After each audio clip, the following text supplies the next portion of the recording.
At nang sila'y nangagsasalita pa sa bayan, ay nagsilapit sa kanila ang mga saserdote at ang puno sa templo at ang mga Saduceo.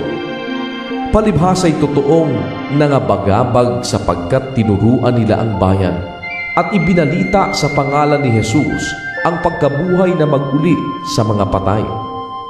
At sila'y kanilang sinunggaban at kanilang ibinilanggo hanggang sa kinabukasan, sapagkat noon nga'y gabi na.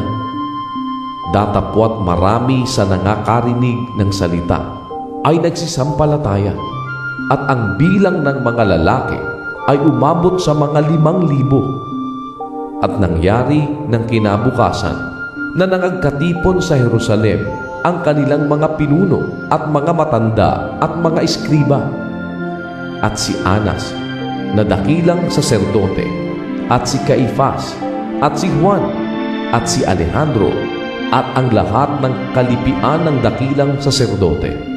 At nang kanilang mailagay na sila sa gitna nila, ay sila'y tinanong, "Sa anong kapangyarihan o sa anong pangalan ginawa ninyo ito?"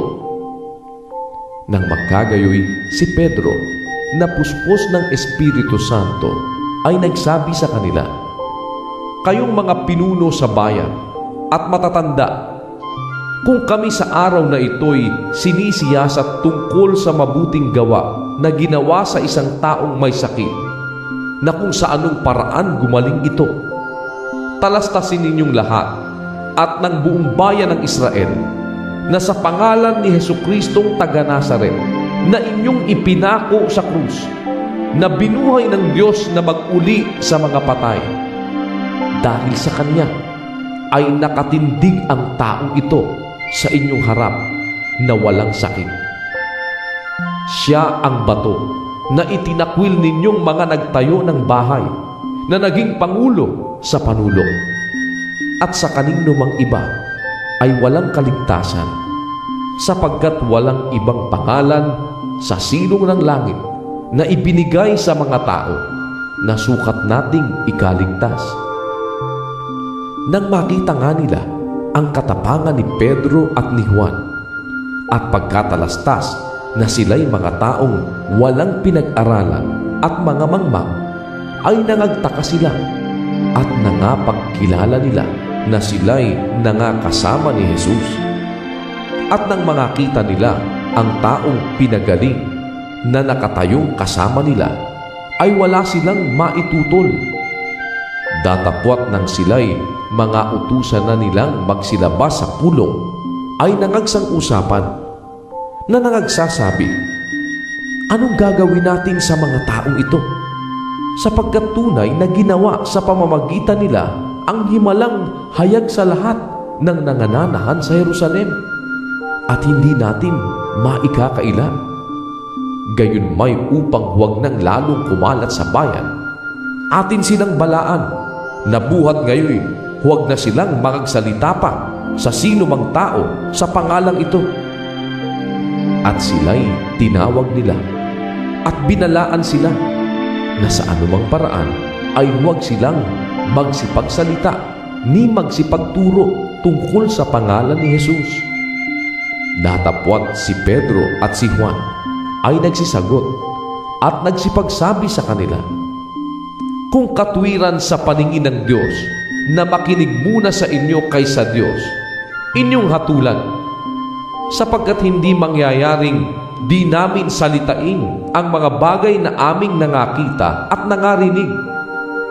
At sila, nang mapagbalaan na nila, ay pinakawalan, palibhasa'y hindi nangakasumpong ng anumang bagay upang sila'y kanilang mga parusahan dahil sa bayan, sapagkat niluluwalhati ng lahat ng mga tao ang Diyos dahil sa bagay na ginawa.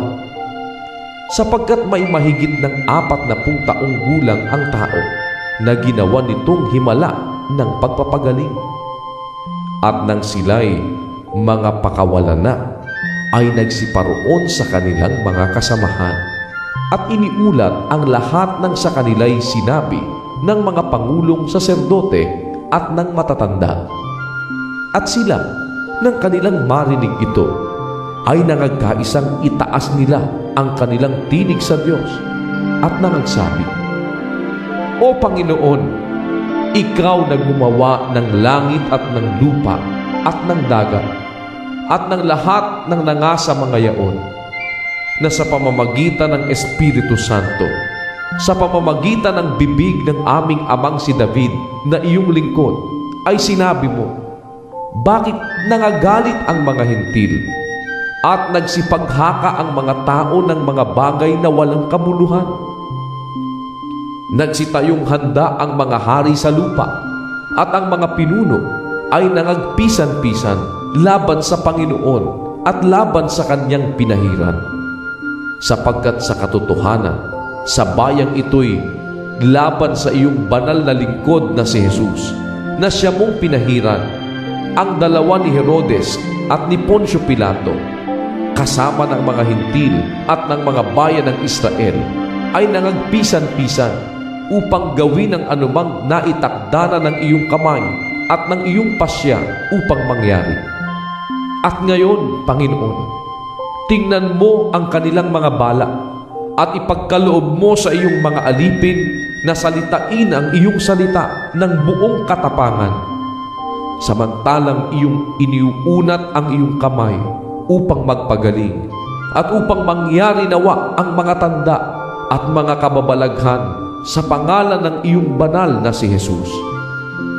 At nang sila'y makapanalangin na, ay nayanig ang dakong pinagkakatipunan nila at nangapuspos silang lahat ng Espiritu Santo at kanilang sinalita na may katapangan ang salita ng Diyos.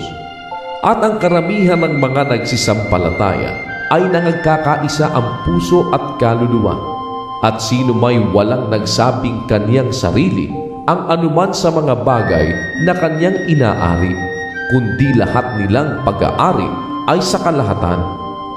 At pinatotohanan ng mga apostol na may dakilang kapangyarihan ang pagkabuhay na mag-uli ng Panginoong Hesus, at dakilang biyaya ang sumasa kanilang lahat, sapagkat wala sino mang nasasalat sa kanila, palibhasa'y ipinagbili ng lahat ng may mga lupa o mga bahay ang mga ito, at dinala ang mga halaga ng mga bagay na ipinagbili.